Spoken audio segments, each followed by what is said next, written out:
In case you're wondering, yeah, I did start recording. Okay. Traitor. Alright, I'm gonna bring this one in because I haven't done it in a while. Alright, this sounds good. 3. Dose. Intro.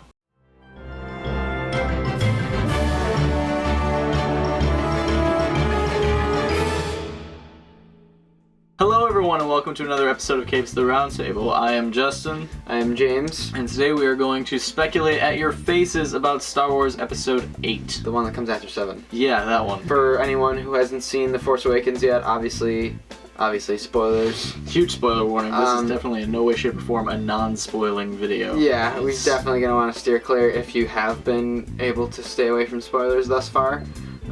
Good for you. Right, I was going to say, I've talked to a couple people and I was surprised that they were able to stay like that. So, I mean, if that's the case, definitely save your time for watching this video till after you see. Yes, go see Force Awakens, then watch this video. So yeah, we got a couple different points that we were just gonna speculate about what the future of this trilogy is gonna look like. Yes, this is the last possible time. Like if you haven't seen it, this is where spoilers start. So like I'm gonna throw up like all the 14 spoiler warnings. Spoilers. Just be careful. All right, so the first thing we're gonna talk about is where Rey and Luke stand at the end of Force Awakens and how it leads into the beginning of what Episode we're gonna 8. see them, how the relationship's gonna be, if we're gonna see it right off the bat of Force Awakens, or maybe a little bit of time has passed and they've been chilling out on whatever the name of that planet that they named for him. It was like Aksh 2 or something weird like that. I'll put the name here, so whatever. I'd be interested. I'd kind of be okay with that if a little time elapsed and like they've kind of just been doing some training. Yeah, but at the same time, like I guess it's not. They don't really have time for that. At the end of Force Awakens, her mission is to be like, all right, go get fucking Luke, cause like shit's getting real. Like. So you think it's gonna be pretty back to back, or do you? Yeah, I think it's gonna be like, as much as I wouldn't mind to like oh, Rey's coming out of this a little bit more seasoned, and I think that's how it's gonna be. If for no other reason, that's how Jedi evolve in these movies. You can look at the original trilogy between episodes 5 and 6. Yeah. Luke goes from like barely being able to like he can't even lift the X-wing out of the swamp, but like.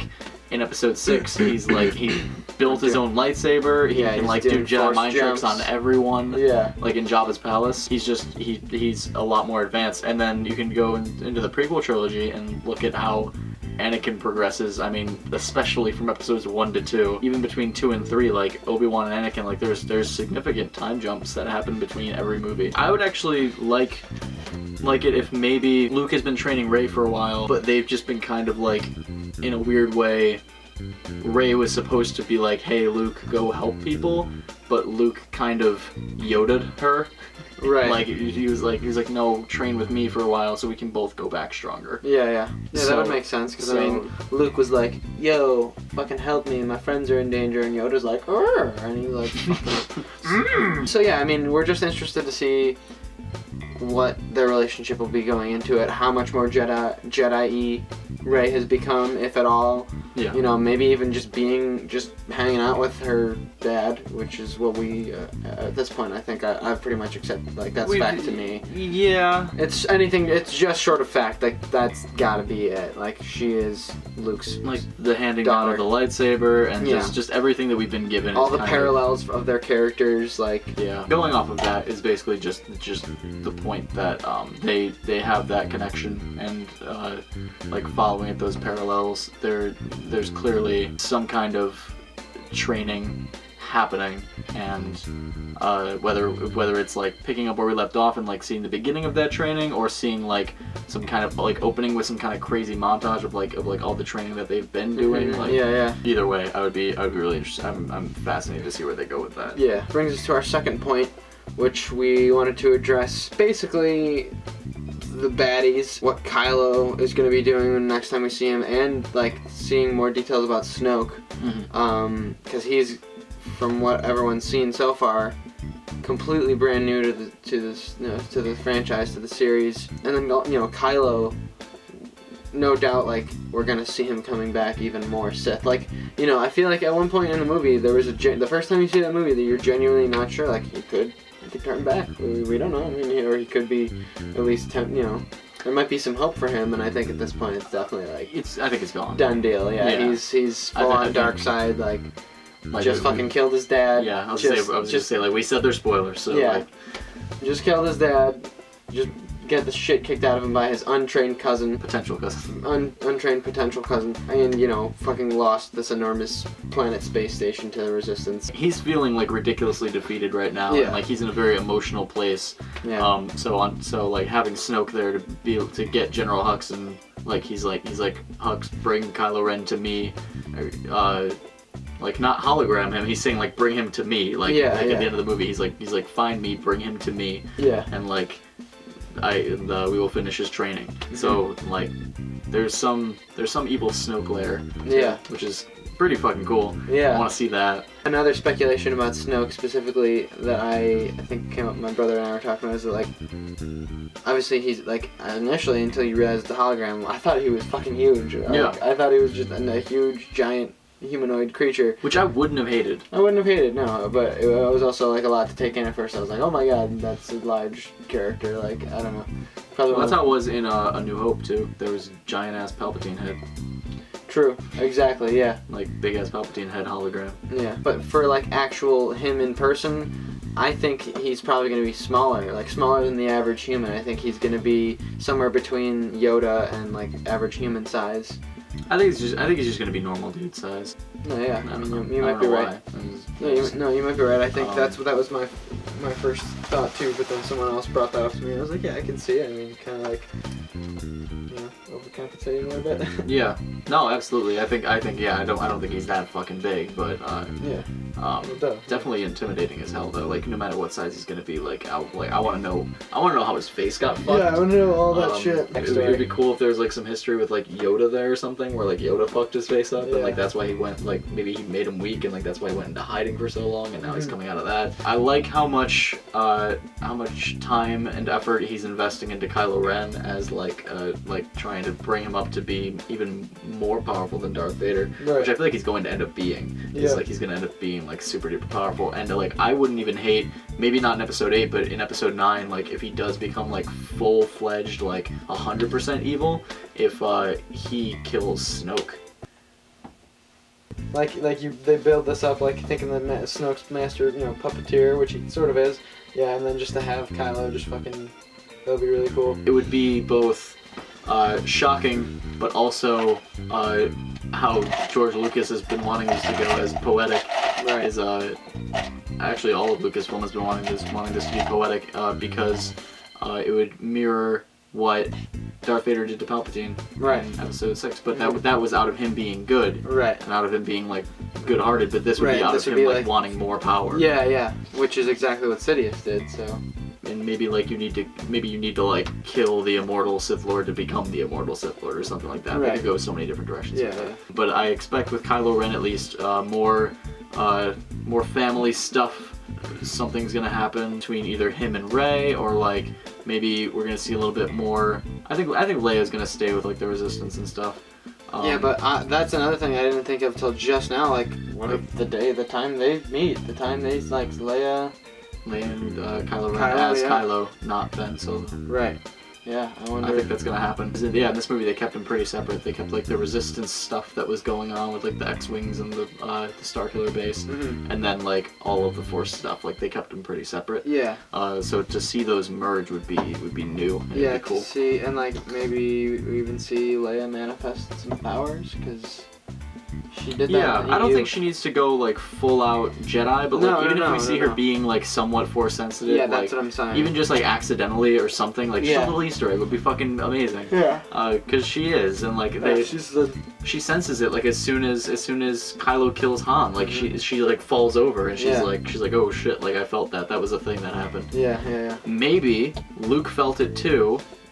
And that's why R2-D2 started back up, because Luke realized that like this is a fight he needs to fight. Yeah, and that's what I'm saying. I think because you were saying you wanted there to be a reason why R2-D2 started back up. R2 turns on at the end of the film, not just for movie convenience, like as much as I hate that it might be just movie convenience and it's another. But I mean, I think that could be, maybe Luke set some programs up in him that was like that he can still detect what's going around him, maybe like don't give up this map unless it's absolutely necessary. Right, kind of like thing. Unless like fucking Han dies or Leia like, dies or something unless really we're in drastic. immediate danger. Yeah. So we kind of started to segue a little bit with the whole. Well, we didn't really touch on it, but with all the baddies and Snoke and Kylo, I want to know more about the Masters of Ren. I don't know if they're ever really going to touch on that, but I'd like to see more of that, like Kylo's origin, like how he went. I hope they do that. I hope they show, at least in flashbacks or something, some visions, whatever.